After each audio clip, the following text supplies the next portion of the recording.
कबीर साहिब कहते हैं, मैं सौदागर नाम का टांडे पड़ा बहीर, लदते लदते मारिया बहुर न फेरा बीर। कि मैं नाम का सौदा करता हूँ, मैं सौदागर हूँ, मैं व्यापारी हूँ, लेकिन नाम का। तुम्हारे इन माल खजानों का नहीं, मेरे पास जो खजाना है वो नाम का है। क्योंकि तुम्हारे जो खजाने हैं, इन खजानों को लादते लादते ये दुनिया, ये सारा संसार मर गया, लेकिन फिर भी इसको चेतना नहीं आई कि मरते दम तक जो लोग इन खजानों को ढो रहे हैं वो अंत समय में सब यहीं पर छोड़ जाते हैं। फिर भी ये लौटता नहीं है, ये लौटता नहीं है उस मालिक की तरफ, और मैं इन जीवों को वापस लौटाने ही आया हूं। लोग कहते हैं कि कबीर तुम भी तो धर्म के नाम पर एक धंधा ही तो कर रहे हो। तुम हमें कहते हो कि हम ब्राह्मणों ने धंधा बनाया हुआ है धर्म का, लेकिन क्या तुम इसका धंधा नहीं कर रहे? कबीर साहिब कहते हैं, बिल्कुल सच कह रहे हो भाई, मैं भी एक धंधा ही कर रहा हूं, लेकिन मेरा धंधा थोड़ा अलग है। मेरा धंधा मूर्खों का है। जो कबीर साहिब के शिष्य थे वो देखे, बोले अरे कबीर साहिब ये क्या कह रहे हैं? बोले साहिब आप ये क्या बात कर रहे हैं, मूर्खों का धंधा? कबीर साहिब बोले हाँ, मूर्खों का ही तो धंधा कर रहा हूं मैं। अच्छा तुम ये बताओ, यदि कहीं पर केवल गंजे लोग हों और तुम वहां कंघी बेचना शुरू कर दो, तो क्या उसे ज्ञानी कहेंगे या मूर्ख? तो सारे भगत एक साथ बोले जी उसको तो मूर्ख ही कहेंगे। और अगर अंधों को कोई चश्मा बेचे तो? बोले जी वो भी मूर्ख ही कहलाएगा। कबीर साहिब बोले कि ये मूर्खता मैं कर रहा हूं, मैं अंधों की दुनिया में चश्मे बेचने का धंधा कर रहा हूं और गंजों की दुनिया में कंघे बेचने का धंधा कर रहा हूं। लोगों ने पूछा कि साहिब ये आप कैसी बात कर रहे हैं, अंधे और गंजे कहां हैं? अंधे और गंजे? कबीर साहिब बोले कि देखो भाई, अब मैं ज्यादा तो नहीं कहूंगा, क्योंकि अंधों को अंधा कहना भी आजकल गुनाह है। गंजों को गंजा कहने से गंजा बुरा मान जाता है, तो मैं किसी को अंधा तो मैं कह नहीं सकता हूं। यह तो व्यक्ति को स्वयं देखना होता है। लेकिन फिर भी तुम्हें एक कहानी बताता हूं कि एक छोटे से गांव में एक कबीला रहता था, और उस कबीले में जितने भी लोग थे सभी के सभी अंधे, और ये जितने भी लोग थे इनके जो बच्चे पैदा होते थे वो आंख वाले पैदा होते थे। बड़े आश्चर्य की बात है कि सभी बच्चे आंख वाले पैदा होते थे, लेकिन 4 महीने 6 महीने साल भर में सभी के सभी अंधे हो जाते। कारण यह था कि उस इलाके में एक मक्खी थी जिसके काटने से बच्चे अंधे हो जाते, उन्हें संक्रमण हो जाता। कबीर साहिब की ये बात जो थी, इसको सुनकर एक मेरे को भी घटना याद आ गई कि हम भी जब नौकरी किया करते थे तो वहां पर एक मच्छर था जिसे कहा जाता था कि ये ब्रेन मलेरिया का मच्छर है। गोल्डन कलर का होता था वो, और जिसको भी वो काट ले उसे ब्रेन मलेरिया हो जाता था, और अगर 48 घंटे के अंदर अगर उस व्यक्ति को इलाज नहीं मिला तो उसका बचना लगभग नामुमकिन हो जाता। तो वैसी ही कुछ ये परिस्थिति थी जिसमें साहिब बताते हैं कि एक मक्खी थी जिसके काटने से संक्रमण हो जाता और बच्चे अंधे हो जाते। ज्यादा से ज्यादा कितना, 1 साल भर। कोई बड़ी मुश्किल से बचता तो 1.5 साल तक बचता, लेकिन उसके बाद कोई भी बच्चा बचता नहीं था, सभी के सभी अंधे हो जाते। लेकिन हाँ, यदि उसे 1 साल 2 साल 3 साल अगर उसे बचा लिया जाता तो फिर तो बच्चे बच सकते थे। लेकिन जो 1 साल 1.5 साल के अंदर जिसे काट लिया मक्खी ने, वो सभी अंधे हो जाते। और मक्खियों की संख्या इतनी अधिक थी, तादाद इतनी ज्यादा थी कि कोई भी बच्चा उस गांव में नहीं बच सका। एक बार एक व्यक्ति ने शोध किया कि देखा जाए कि क्या बात है कि सारे के सारे लोग अंधे, ये कैसा आश्चर्य है। जब उसने अध्ययन किया तो उसने पाया कि हर एक बच्चा पैदा तो आंख वाला होता है, लेकिन जब तक वो आंख वाला होता है वो बेचारा बोल नहीं सकता।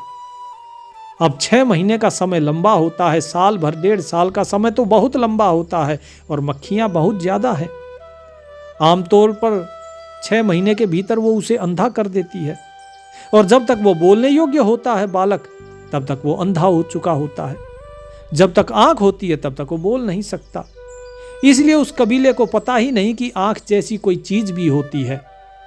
तो इस व्यक्ति को भी वो मक्खी काटती थी, ऐसा नहीं है इसको नहीं काटती थी, लेकिन ये तो जो है 1.5 साल से ऊपर का हो चुका था, ये तो वयस्क था, तो इसीलिए इसके ऊपर उस मक्खी के जहर का कोई असर नहीं होता था। तो इसने निर्णय किया कि किसी भी तरह वो इस मक्खी को नष्ट करेगा। और ये बड़ा चकित हुआ देख के कि सभी लोग जो आंख के अंधे थे वो बिना आंखों के भी काम चला लेते थे, छोटी मोटी खेती बाड़ी कर लेते, अपने भोजन लायक इंतजाम भी वो कर ले रहे थे, कठिनाई से हो मुश्किल से हो, लेकिन उनकी ये जिंदगी थी और किया भी क्या जा सकता था। जब किसी की भी आंख नहीं थी तो सभी एक दूसरे का सहारा बन के और इसी प्रकार से काम कर रहे थे। चाहे कितनी भी मुश्किल हो, कितनी भी परेशानी हो, कितना भी झंझट हो, लेकिन करें भी तो क्या करें भाई, जिंदगी यही थी। फिर चारों तरफ सभी लोग इसी जिंदगी को जी रहे हैं तो उन्हें भी आदत पड़ जाती। उस मक्खी का अध्ययन करते करते उस युवक का मन एक अंधी युवती पर आ गया। सुंदर थी, सिर्फ आंखें नहीं थी उसकी। उसने कबीले के प्रमुख से उस युवती से शादी करने की प्रार्थना की और कहा, तुम जानते हो कबीले के प्रमुख ने क्या कहा? फिर कबीले के प्रमुख ने कहा कि पहले तुम ये अपना भ्रम छोड़ दो कि तुम आंख वाले हो, क्योंकि ये बात ना तो कभी देखी गई और ना कभी सुनी गई। अब कबीले के प्रमुख की बात भी सही थी, क्योंकि वो तो 1.5 साल में सभी अंधे हो गए, तो इतनी किसको याद रहती है कि हाँ भाई कुछ आंख जैसी कोई चीज भी होती है। सभी को यही याद था कि हमारी आंखें ना तो कभी थी और ना है, किसी की भी नहीं है। तो ये कह रहे हैं कि आंख है तो ये सब एक भ्रम है, बोले इसे छोड़ दो और ये सारी बातें झूठी हैं। अब हाँ, बात आई तुम्हारे विवाह की, तो विवाह की आज्ञा मिल सकती है, लेकिन एक ही शर्त पर कि जिसे तुम कहते हो ना कि ये तुम्हारी आंखें हैं, हम उन्हें फोड़ देंगे।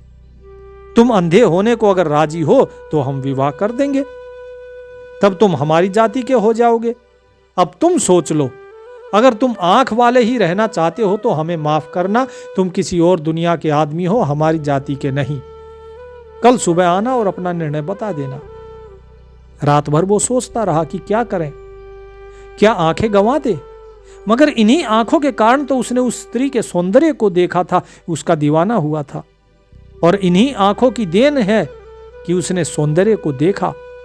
इन्हीं आंखों को अगर वो गंवा देगा, यही आंखें अगर फोड़ दी जाएंगे, तो फिर वो स्त्री सुंदर है या कुरूप है, इससे क्या फर्क पड़ता है। और सुबह होने के पहले उसे निर्णय करना था। ठीक सूरज उगने के पहले वो वहां से भाग खड़ा हुआ। जितनी तेजी से भाग सकता था उतनी तेजी से भागा। कबीले के लोग उसका पीछा कर रहे थे कि पकड़ो, भाग ना पाए, लेकिन वो वहां से फिर भी भाग गया, क्योंकि उसके पास आंखें थी, वो देख सकता था। लोगों को लग रहा था कि वो बाहर जाके लोगों को ये झूठी खबर ना फैला दे कि मैं आंख वाला हूं और दूसरे लोग अंधे हैं। अब उस व्यक्ति ने सारी दुनिया को यह खबर फैला दी। अब दूसरे जो शोधकर्ता थे वो भी धीरे धीरे उस मक्खी को जो है समाप्त करने के लिए चले, और धीरे धीरे उस मक्खी को समाप्त कर दिया गया। वहां पर दवाइयां छिड़की गई और वो मक्खी समाप्त हो गई। अब धीरे धीरे वहां के जो बच्चे थे अब वो भी देख सकते थे, वे भी आंख वाले थे, क्योंकि अब मक्खी रही नहीं थी तो ना संक्रमण था और ना ही आंख गंवाने का कोई डर। तो शुरू की जो पहली सदी थी उसमें जितने भी थे जिनके आंखें जा चुकी थी, वे सभी अंधे धीरे धीरे उम्र के साथ मरना शुरू हुए। कुछ बूढ़े हो चुके थे तो कुछ समाप्त हो चुके थे। धीरे धीरे अब वो सारा कबीला जो अंधों का कबीला था वो सारा विलीन हो गया, क्योंकि अब वहां पर आंख वाले बच्चे पैदा हो गए थे। और धीरे धीरे ये सभी लोग बड़े हुए। अब अंधों के बीच में ये कहना कि मैं अकेला आंख वाला हूं, तुम सब अंधे हो, ये तो अशोभनीय है, अशिष्ट है, दूसरे को ये बात बुरी लगेगी। कबीर साहिब कहते हैं कि देखो भाई, मैंने तुम्हारी बात समझी, ठीक है, अब तुम भी मेरी बात समझो। मैं तुम्हारे साथ हूं और तुम सोए हुए हो, तब भी मैं तुम्हारे साथ हूं। बेशक मैं जागा हुआ हूं, लेकिन तुम तो सोए हुए हो। तो सोए हुए आदमी के साथ जो बैठा हुआ व्यक्ति है वो क्या कर सकता है? सोए हुए आदमी और जागे हुए आदमी में क्या फर्क है? कोई ज्यादा फर्क नहीं होता। मामूली सा फर्क होता है कि आंख खुल जाए तो जग गए और आंख बंद हो गई तो आप सो गए। इतना ही तो फर्क है तुम्हारे और जो बाकी लोग हैं, जो अंधे लोग हैं। तुम देख सकते हो, अंधे लोग देख नहीं सकते, लेकिन यदि तुम उन्हें अंधा कहोगे तो उन्हें बुरा लगेगा। तो बेहतर यही है कि तुम भी यही ढोंग करते रहो कि हाँ भाई, सभी सोए हैं तो हम भी सोए हुए हैं। आंखें खुली रखो, लेकिन ढोंग यही करो, लेटे रहो कि हाँ तुम भी सोए हो। यही तो मैं कर रहा हूं। ये समाज कहता है कि तुम मूर्ख हो, और मैं कहता हूं कि हाँ मैं मूर्ख हूं, क्योंकि तुम जिसे जगाना चाहते हो, तुम उनसे दुश्मनी करके उन्हें नहीं जगा सकते हो। तुम जिन्हें बदलना चाहते हो उनके साथ तुम्हें दोस्ती करनी पड़ेगी, तभी तो तुम उन्हें बदल सकते हो। आज का जो युग है, आने वाला समय और भी कठोर होगा। तुम किसी अंधे को अंधा नहीं कह सकते, भिखारी को भिखारी नहीं कह सकते, चमार को चमार नहीं कह सकते, लुहार को लुहार नहीं कह सकते, बड़े को बड़ा नहीं कह सकते, छोटे को छोटा नहीं कह सकते। आने वाला समय ऐसा होगा। इसीलिए मैं कहता हूं कि तुम अंधे हो। मैं ऐसा नहीं कहता, मैं कहता हूं कि हम अंधे हैं। हम सभी अंधे हैं। कबीर साहब अपनी वाणी में यही चीज बार बार बताते हैं कि हम सब अंधे हैं। वो किसी एक व्यक्ति को नहीं कहते, वो सारे समाज के बारे में कहते हैं, और उस समाज में स्वयं को भी गिनते हैं। कबीर साहब कहते हैं किसी को नाराज ना करो, क्योंकि ये भीड़ है। यदि अंधों के बीच में रहना है तो कहो कि हाँ हम सब अंधे हैं, ये मत कहो कि तुम सब अंधे हो, क्योंकि उनका पूरा समाज है, उनकी सारी भीड़ है, उनकी सारी दुनिया है, और तुम अकेले हो। और सवाल इसका नहीं, सवाल इसका है कि उन्हें जगाना है। इसीलिए मैं कहता हूं कि हम सब अंधे हैं। मगर यह चीज वही कह सकता है कि हम अंधे हैं जिसके पास आंखें हो, क्योंकि जिसने रोशनी देखी होगी वही तो अंधेरे को देख सकता है। उसे ही तो पता लगेगा कि हाँ, जो मैं अभी आंख बंद करके देख रहा हूं यह अंधेरा है। जिसके पास आंखें ही नहीं होगी वो कैसे जानेगा कि रोशनी क्या चीज होती है? वो तो अंधेरे और रोशनी में फर्क ही नहीं कर सकता, और जो फर्क नहीं कर सकता वो स्वयं को कैसे मानेगा कि मैं अंधा हूं? तो इसीलिए कबीर साहब बार बार कहते हैं इस चीज को कि भाई मैं ऐसे ही अंधों में अपने चश्मे बेचने आया हूं, ऐसे ही अंधों के आगे मैं आईना दिखाने आया हूं, ऐसे ही गंजों को मैं कंघी बेचने आया हूं। अब इसका मतलब क्या हुआ? ये जो कबीर साहब ने सारी कहानी बताई, ये सारी कहानी का क्या मतलब है? इस कहानी का सार ये है कि जो अंधे लोग हैं वे सभी के सभी इस संसार के लोग हैं। वे लोग जो कि अपने काल्पनिक परमात्मा को भज रहे हैं, उस काल्पनिक भगवान के पीछे पड़े हुए हैं। कोई मूर्तियों के पीछे पड़ा है, कोई रूढ़िवादी सोच के पीछे पड़े हैं। कबीर साहब कहते हैं कि जिस परमात्मा को किसी ने देखा नहीं, ये उस पर यकीन करते हैं, और जो इनके अंदर बैठा है ये उसको देखते नहीं है। तो जो इन चीजों को नहीं जानता, बताओ वो अंधे हैं कि नहीं? एक बालक जब पैदा होता है तो पैदा होते ही उसके अंदर वो चेतना होती है। उसके अंदर कोई भी तू मैं तेरा मेरा ये सब भावना नहीं होता। कोई ईर्ष्या द्वेष बैर भाव ये सब चीजें नहीं होती हैं उसके अंदर। तो इसीलिए वो आंख वाला होता है, उसके अंदर ज्ञान होता है, उसके अंदर प्रेम होता है, उसके अंदर समभाव होता है, समदृष्टि होती है उसके अंदर। लेकिन फिर जैसा कि साहिब ने बताया कि व्यक्ति जो बालक होता है वो 6 महीने, साल या 1.5 साल में अंधा हो जाता है। क्यों हो जाता है? क्योंकि उसको अब कौन सी मक्खी ने काट लिया? उसको अब मक्खी ने काट लिया, इस माया रूपी मक्खी ने। और इस माया रूपी मक्खी के कारण उसके अंदर संक्रमण आ गया। काम, क्रोध, लोभ, मोह, अहंकार, तेरा मेरा, ईर्ष्या, द्वेष, बैर भाव, चुगली, निंदा, मान बढ़ाई, इन सब चीजों का। और जब इन सब चीजों का संक्रमण उसे लगा तो वो अंधा हो गया। फिर जो सम दृष्टि से जो सबको देखता था, फिर वो समान भाव से, समान दृष्टि से सबको नहीं देखता है, वो इसलिए अंधा हो गया। जो प्रेम पहले वो सभी के ऊपर न्यौछावर करता था, सभी को देखकर मुस्कुराता था, अब वो सबको देखकर नहीं मुस्कुराता। अब उसके अंदर पक्षपात आ गया, इसलिए वो अंधा हो गया। जो पहले वो परमात्मा के साथ जिसकी तार जुड़ी रहती थी, अब उसकी तार उस सार से हटके इस संसार के साथ जुड़ गई, इसलिए वो अंधा हो गया। और ऐसे ही अंधों को मैं ज्ञान रूपी चश्मा बेचने आया हूं। ये जो चश्मा है मेरा, ये ज्ञान का चश्मा है। और जब इस ज्ञान के चश्मे से लोग देखेंगे तो उन्हें दिखाई देगा। मैं ये प्रेम का चश्मा देने आया हूं लोगों को। और जब ये प्रेम के चश्मे के साथ जब वो इस संसार को देखेंगे, तब उन्हें हर एक व्यक्ति के अंदर वो परमात्मा दिखाई देगा। मैं उन गंजों को ये कंघी बेचने आया हूं, ये प्रेम रूपी कंघी, जिस कंघी को बाहर के बालों पे नहीं लगाया जाता, बल्कि अंदर मन के संवारने के लिए लगाया जाता है। तो मैं उनके मन को संवारने के लिए ये कंघी बेचने आया हूं। आपने सही कहा ब्राह्मण देव, मैं भी व्यापार करता हूं, लेकिन मेरा व्यापार थोड़ा कठिन है। आप संसार के साथ चलते हो, लेकिन मैं इस संसार को अपने साथ चलाने आया हूं। आप में और मेरे में केवल यही भेद है।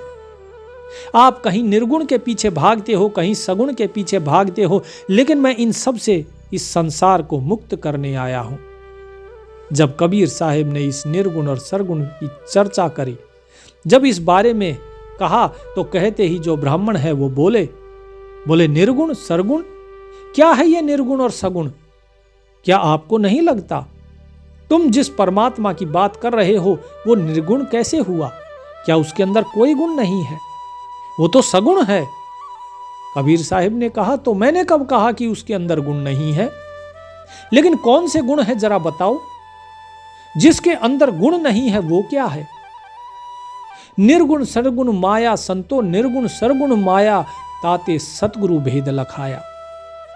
कबीर साहिब कहते हैं कि भाई, ये जो निर्गुण है और जो सगुण है, हे संतो, ये सब कुछ माया है। तुम कहां निर्गुण सरगुण के चक्कर में पड़े हो? ये सारा भेद केवल सतगुरु ही दिखा सकते हैं आपको। जब तक संत सतगुरु की शरण में नहीं जाओगे, इन पोथियों में ही उलझे रहोगे, तब तक कैसे भेद पाओगे कि वो सगुण है कि निर्गुण है? इसीलिए मैं कहता हूं कि वो परमात्मा, वो न निर्गुण है न सगुण है, वो इन दोनों से परे है। इस भेद को जानना है तो सतगुरु के माध्यम से जाना जा सकता है। तुम जिन पोथी पुराणों को पढ़ते हो, उसमें जो चीज लिख दी गई वो किसी का अनुभव था, लेकिन वो अनुभव तुमने नहीं किया, वो केवल शब्द हैं। कबीर साहिब कहते हैं, निर्गुण कहूं तो श्वासा व्यापे, सरगुण कहूं तो नेसा, शब्द अतीत अमर अनुरागी, समझो शब्द संदेशा। कि हे भाई, यदि मैं निर्गुण कहूं तो क्या होता है? सांसा व्यापे। सांसा अर्थात संशय, दुविधा। क्योंकि यदि मैं कहता हूं कि वो परमात्मा निर्गुण है, तो दुविधा यह पैदा होती है कि फिर जो गुण है वे गुण कहां से आए? भाई, आपके पास प्रेम होगा तो आप लोगों को प्रेम लुटा सकते हो ना। कोई वस्तु आपके पास है तभी तो आप किसी को वो वस्तु दे सकते हो। आपके पास आटा है तो आप आटा दे सकते हो, लेकिन जो स्वयं भिखारी है, जिसके पास कुछ है ही नहीं, वो किसी को धन कैसे दे पाएगा? नहीं दे सकता। जो राजा है, उसके पास अथाह संपत्ति है, धन है, वो दूसरे को धन दे सकता है। तो संशय यही पैदा होता है कि यदि परमात्मा निर्गुण है, उसके अंदर कोई गुण नहीं, वो गुणों से परे है, तो फिर ये गुण कहां से आए? जिस परमात्मा को हम कहते हैं वो दयावान है, वो कृपालु है, वो सर्वशक्तिमान है, वो सर्वसमर्थ है, जो कबीर है, जो सब कुछ है, तो बताओ वो कहां से हो गया? फिर ये सभी गुण कैसे आ गए? प्रेम, अचिंत, सहज, ये सभी जो कलाएं हैं, ये कहां से आ गई? और यदि मैं कहता हूं कि वो सगुण है, तो जितने भी सगुण हैं उस सभी का तो नाश हो जाता है। कौन सा ऐसा गुण है जो नहीं रहता? प्रेम देखिए, प्रेम जैसे ही समाप्त होता है ईर्ष्या उसका स्थान ले लेती है। जैसे ही शील समाप्त होता है तो काम वासना उसकी जगह ले लेती है। जैसे ही व्यक्ति के अंदर संतोष समाप्त होता है तो लालच उसकी जगह ले लेता है। जब व्यक्ति के अंदर लालच आ जाता है तो इसका अर्थ क्या हुआ कि संतोष समाप्त हो गया, यानी कि गुण तो खत्म हो गए। तो जो सगुण है उसका नाश हो जाता है। तो यदि गुणों का नाश हो गया और अगर मैं कहूं कि वो परमात्मा सगुण है, तो क्या परमात्मा का नाश हो गया? तो क्या परमात्मा के गुणों का नाश हो गया? तो बात तो यही आती है कि निर्गुण कहे तो संशय पैदा होता है और सरगुण कहे तो सगुण का तो विनाश हो जाता है। लेकिन परमात्मा तो अविनाशी है, क्योंकि वो शब्दों से परे है, शब्द अतीत। वो अमर है, वो अनुरागी है। अनुरागी अर्थात दो चीजें होती हैं, एक अनुरागी, अनुरागी यानी कि जो प्रेम करता हो, और अनुरागी मतलब जो राग से परे हो, राग द्वेष से जो परे हो। कबीर साहिब कहते हैं कि समझो शब्द संदेशा, कि तुम वास्तव में उस शब्द के संदेश को समझो। तुम सगुण निर्गुण के चक्कर में मत पड़ो, क्योंकि जब तक तुम देखोगे नहीं, जब तक तुम जानोगे नहीं, तब तक कुछ भी कहते रहो। वो केवल और केवल शब्द होंगे, वो तुम्हारा अनुभव कभी नहीं हो सकता। निर्गुण सरगुण क्या है? निर्गुण सरगुण है दो धारा, इनमें बहा सो बूढ़ा। दहने निर्गुण और बामे सरगुण, दहों के मद हम ढूंढा। कि जो निर्गुण और सरगुण है ये दो धाराएं हैं। जिस प्रकार नदी की धारा होती है, और नदी की धारा में चाहे आप किसी भी तरफ से आप कूद जाइए, चाहे आप उसके किसी भी किनारे से, किसी भी छोर से उसमें कूदिए, लेकिन यदि तैरना नहीं आता तो फिर तो आप डूबोगे ही डूबोगे। इसी प्रकार चाहे आप निर्गुण में कूदो, चाहे सगुण में कूदो, इस माया रूपी नदी की ये दोनों धाराएं हैं। और जो इनके अंदर बहा वो डूबा है, वो कभी पार नहीं हुआ।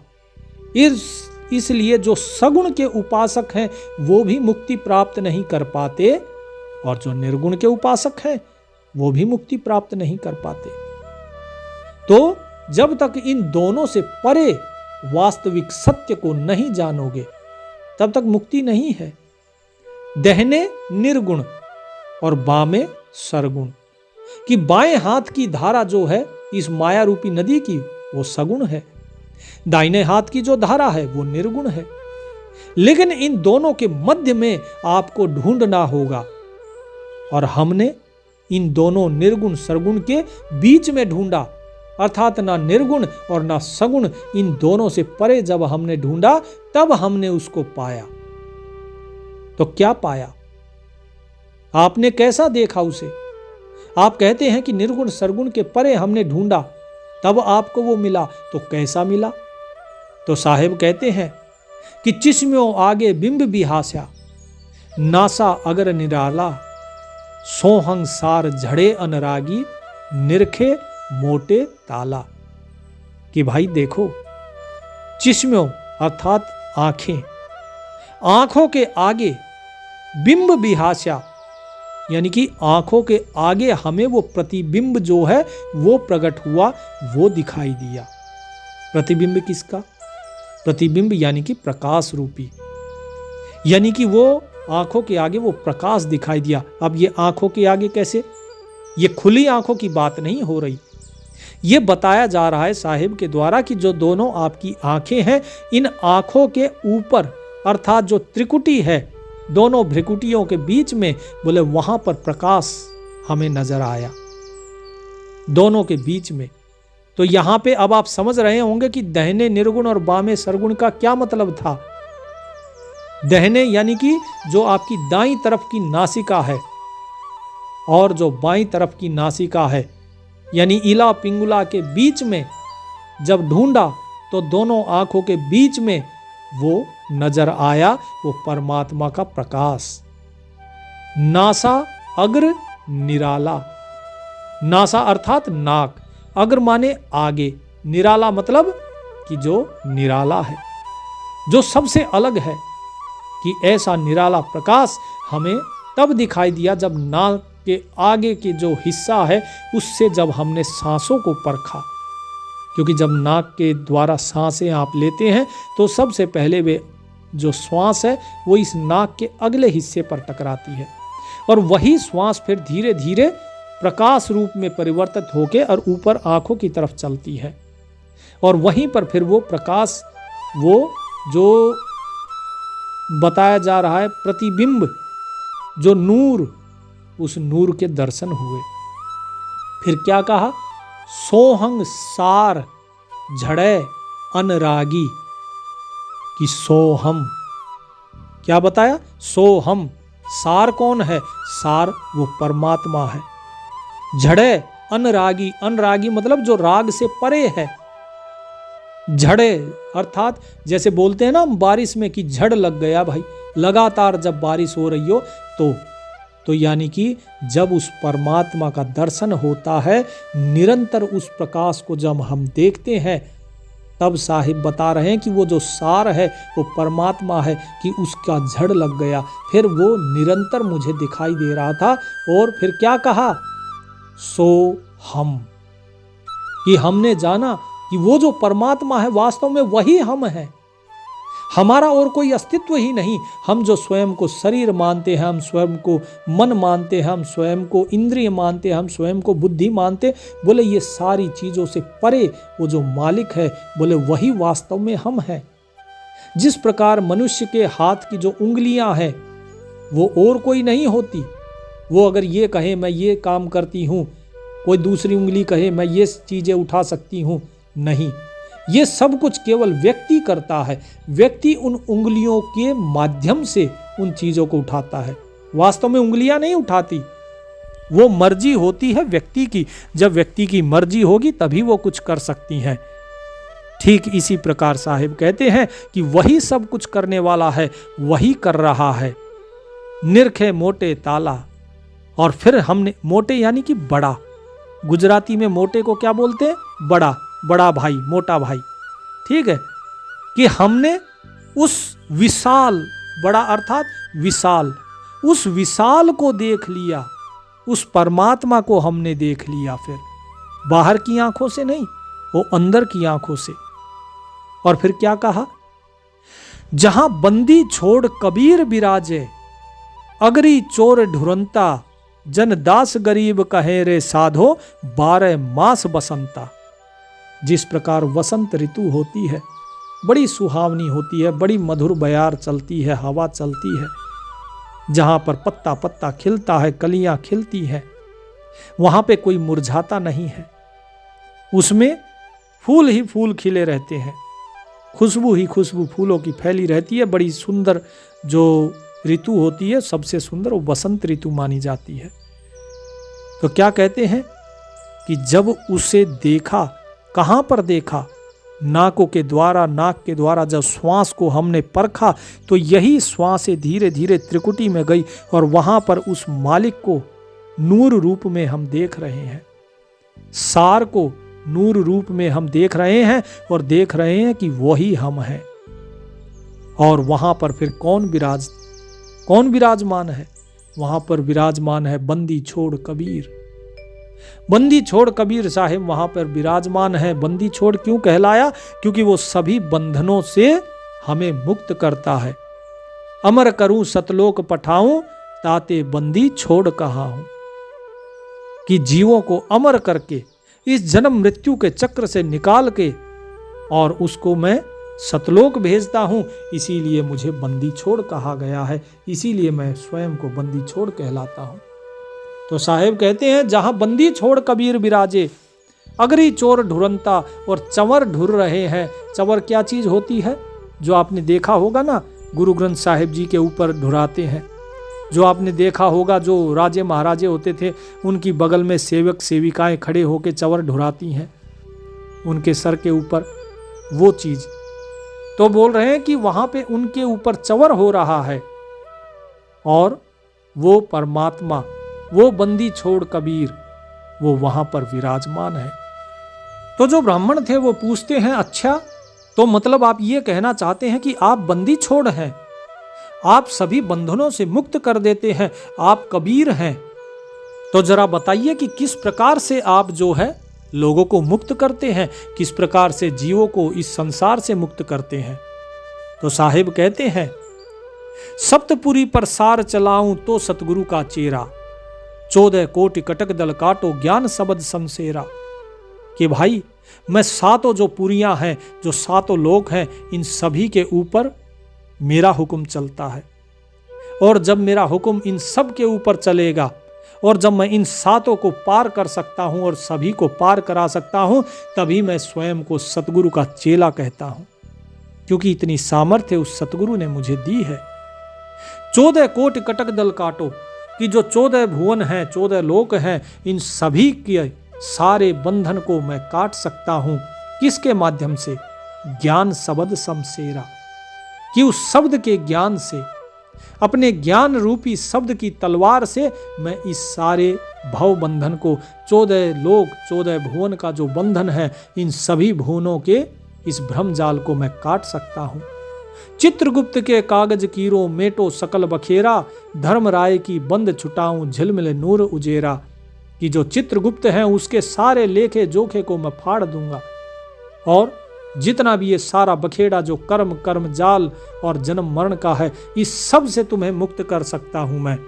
धर्मराय की जो बंधन है, उस बंधन से मैं मुक्त कर सकता हूं, काल के बंधन से मुक्त कर सकता हूं। और जो वो झिलमिल नूर जो है, जहां पर उजाला ही उजाला है, उस नूर के साथ तुम्हें एक कर सकता हूं। इसीलिए मुझे बंदी छोड़ कहा जाता है। अरस कुरस पर सेत गुमट है, जहां सतगुरु का डेरा, सुन्न शहर में सैल हमारी अवगत नगर बसेरा। कि मेरा बसेरा वहां है, मेरा स्थान वहां है जहां पर सतगुरु का डेरा है। वो सफेद रंग का वो आसन है, और वो कहां पर है? वो सबसे ऊपर है।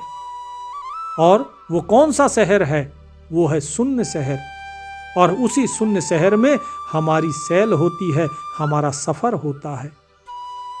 सैलानी किसको कहते हैं? जो सैर करने आते हैं, जो सफर करते हैं। ठीक इसी प्रकार यहाँ पर जो सैल कहा गया, ये उसी सफर के बारे में है। शून्य शहर कौन सा है? शून्य शहर वहां है जहां पर कुछ भी नहीं है। ये धरती अंबर तारे सब कुछ वहां पर नहीं है। ये साहिब कहते हैं, अगर डोर पर अगर दीप है, अवगत महल उचेरा। कि भाई वो अग्र डोर पर अगर दीप है, वो सबसे आगे है, अगम से भी अगम है। वो जितना तुम आगे सोच सकते हो, जा सकते हो, वो द्वीप उससे भी आगे है, क्योंकि उसकी गति कोई नहीं जान सकता। वो अवगत का जो महल है, अवगत कौन? जिसकी गति कोई ना जान पाए, वो परमात्मा। बोले उसका महल जो है वो और ऊंचा है, तुम जितना ऊंचा जा सकते हो वो उससे भी ऊंचा है। वो ऐसे सबको प्राप्त नहीं होता। जन दास गरीब कहे रे साधो, बहोर न होसी फेरा। कि भाई एक बार जब वहां पर व्यक्ति पहुंच जाता है, तो उसके बाद उसका दोबारा से इस 84 के फेर में उसका आना नहीं होता। तो इसीलिए उस मालिक को, उस साहिब को, उसे जानो। निर्गुण सरगुण के चक्कर में ना पड़ो। ये निर्गुण सरगुण सब कुछ मन का खेल है, ये मन की बाजी है। इसमें खरे सयाने सब भटक गए। तो इसीलिए उस मालिक का नाम सुमरन करो। जो नाम दिया है उस नाम को देखो। जो शब्द की बात मैं कह रहा हूं, उस शब्द को परखो। जिन श्वासों की बात कही है, इन श्वासों को निरखो। तभी तुम उस सार को पा पाओगे, नहीं तो इस संसार में ही अटके रह जाओगे। सत साहिब।